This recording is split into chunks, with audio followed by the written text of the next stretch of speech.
This is the church of St. Mary le Bow in the city of London. Traditionally, if you're born within the sound of its bells, you're a true Londoner.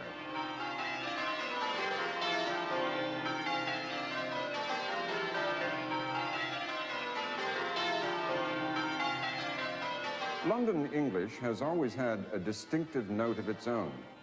In the 19th century, large numbers of the working people in and around London left for Australia, New Zealand, Southern Africa, even the Falkland Islands. And to this day, these accents of English share a strong family likeness. In Victorian times, the London language was used by Sam Weller in Dickens' Pickwick Papers. It was the language of London street vendors and flower sellers, the most famous of whom was Eliza Doolittle in Shaw's Pygmalion. It was and is one of the most influential forms of English in our story, and it's the accent known round the world as Cockney.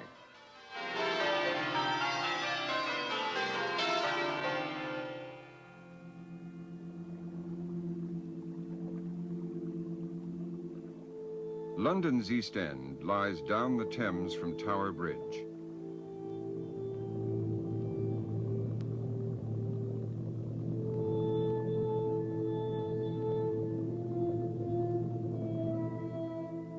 It's an area of docklands and slums. Traditionally, this is the home of poverty and crime, of Oliver Twist and Jack the Ripper.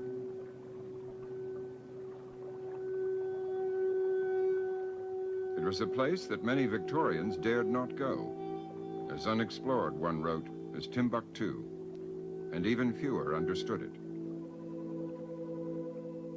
The East Enders themselves were simply looked down on as slum dwellers.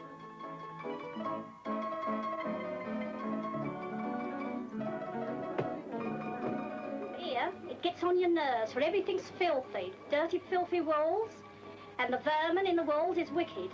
Same with the passage, that's all the same on the crook. Cockney speech was scorned as bad or slovenly or slang. For outsiders, Cockneys were cheeky rascals with hearts of gold and a song on their lips.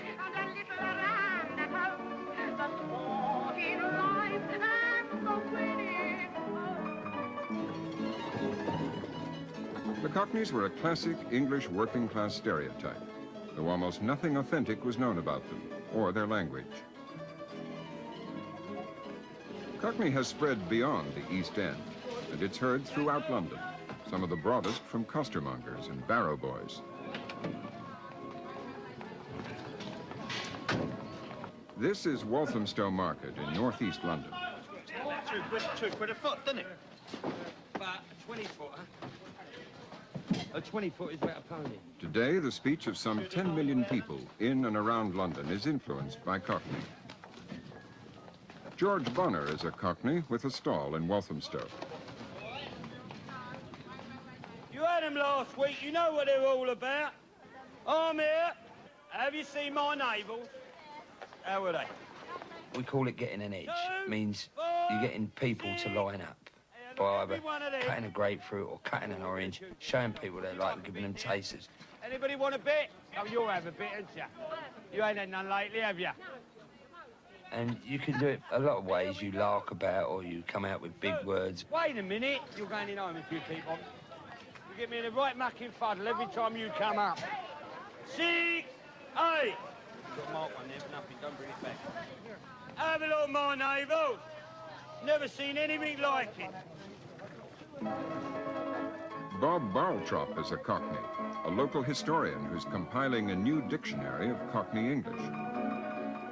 The word Cockney is said to have come from the Middle Ages, from two Middle English words which mean a cock's egg. And a cock's egg was an inferior and worthless little thing that sometimes appeared. In short, a Cockney was a runt, a pampered person too. Really, it's the countryman's view of the city dweller. And London dwellers were called Cockneys with this meaning, certainly in Chaucer's time, 400, 500, 600 years ago. Bob Barltrop's friend, Jim Wolveridge, runs a bookstall in the Mile End Road.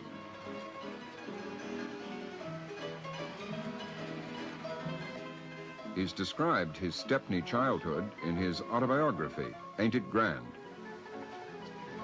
Writing together, Bob Barltrop and Jim Wolveridge have also collaborated on an insider's account of the speech and traditions of their fellow Cockneys.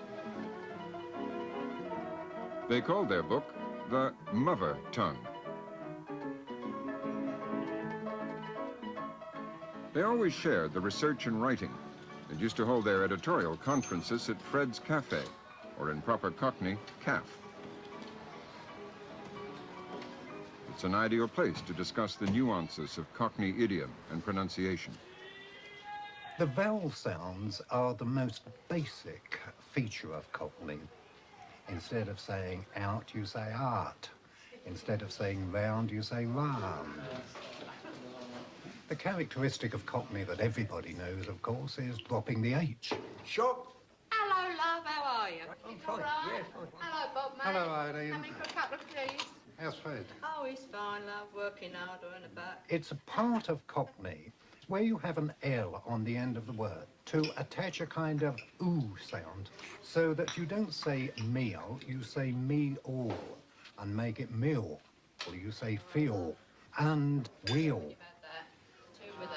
Sweet enough, eh? Cake and bubble, Fred, 2 slices. 1 Jack the Ripper, please. Right. 2 slices. And then there are other things, the TH sound. Well, Cockneys never do this. They say mother and father and think, and this is part of classic Cockney speech. These words which people use when they address one another, Jim, mate, charm, dear and love from women, brother, governor, cock, and all the rest of them, they all mean something, don't they? They're not just casually used words. Yes, they've got many meanings, and they can change their meanings with a tone of voice. You take mate, it can be very friendly, it can be hostile. What's it, mate? What's up with you, mate? Yeah, or my old chum here, meaning this fellow I know nothing at all about. Mush, is a China of mine. Yeah. Brother. Brother, squire. You know, mate, curiously enough, it's the #1 address word among Cockneys, and it's the #1 address word among Australians. And they use a very big word to them. If there's anything that distinguishes the Cockney, it's his sheer enjoyment of words. He loves to stand them on end and make them jump through hoops and turn circles and this kind of thing. There's nothing better to a Cockney than to talk enjoyably, to talk colourfully, to use wonderful phrases. This is Cockney.